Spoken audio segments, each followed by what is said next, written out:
আমার ভাইয়ের, আমার বন্ধুরা, আলেমদের কত দাম আল্লাহ রব্বুল আলামিন বলে দিলেন। আসসালামু আলাইকুম ওয়া রাহমাতুল্লাহ। প্রিয় দেশবাসী, আবারও একটা বিষয় নিয়ে একটু আলোচনা করতে চাই। আমাদের একজন প্রিয় ভাই মাওলানা ওমর ফারুক আল আজমি, তিনি একজন মাওলানা, হয়তো ভালো মানের একজন আলেম ছিলেন। তিনি মাঠে ময়দানে একসময় দাওয়াত দিতেন, অনেক ফ্যান ফলোয়ারও ছিল তার। প্লিজ, এটা আমার পার্সোনাল একটা বিষয় যে আমি আগে ইমাম ছিলাম, এখন নাই। বা আগে ওয়াজ করতাম বড় বড় মাহফিলে, আমার ইউটিউবে ওয়াজ আছে, আপনি সার্চ দিলে পাবেন। আমি ছেড়ে দিয়েছি। মাহফিলে হাজার হাজার মানুষ হতো। এই মানুষটি হয়তো কোনো শয়তানের প্ররোচনায় পড়ে বিগড়ে গিয়েছেন, অর্থাৎ আল্লাহ তাআলার পথ থেকে কিছুটা সরে গিয়েছেন। আমরা দেখতে পাচ্ছি তিনি বিভিন্ন সাক্ষাৎকারে এটা বলতেছেন যে আমি নায়ক হতে চাই, এমনকি তিনি চুলও দেখলাম কালার করেছেন।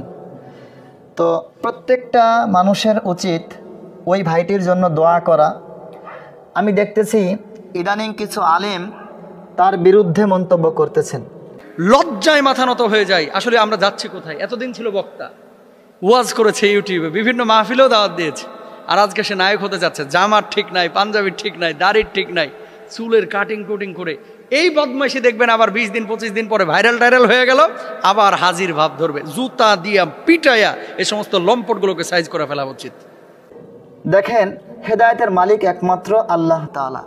আল্লাহ তাআলা কাকে কখন হেদায়েত দিবেন তিনি ভালো করে জানেন। কিভাবে কাকে কখন কোন কারণে গোমরাহ করবেন তিনি ভালো করে জানেন।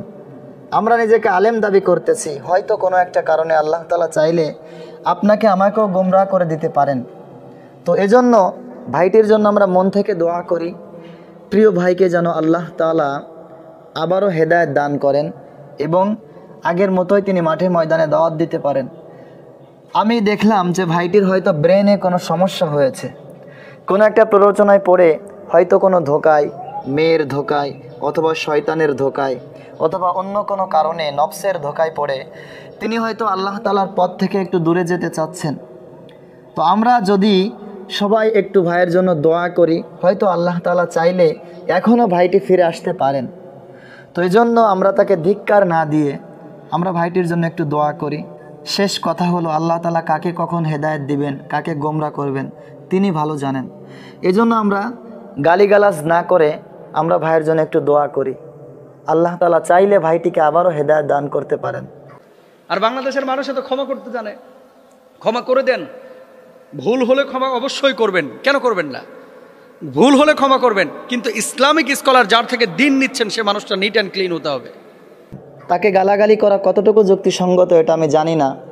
হয়তো কোনো প্ররোচনায় পড়ে ভাইটি বিগড়ে গিয়েছে, ব্রেনে তার সমস্যা হয়েছে, সে আল্লাহর পথ থেকে সরে যেতে চেয়েছেন, সে নায়ক হতে চেয়েছেন। তো আমরা আল্লাহ তাআলার কাছে দোয়া করি যেন ভাইটিকে আল্লাহ তাআলা হেদায়েত দান করেন। আমিন।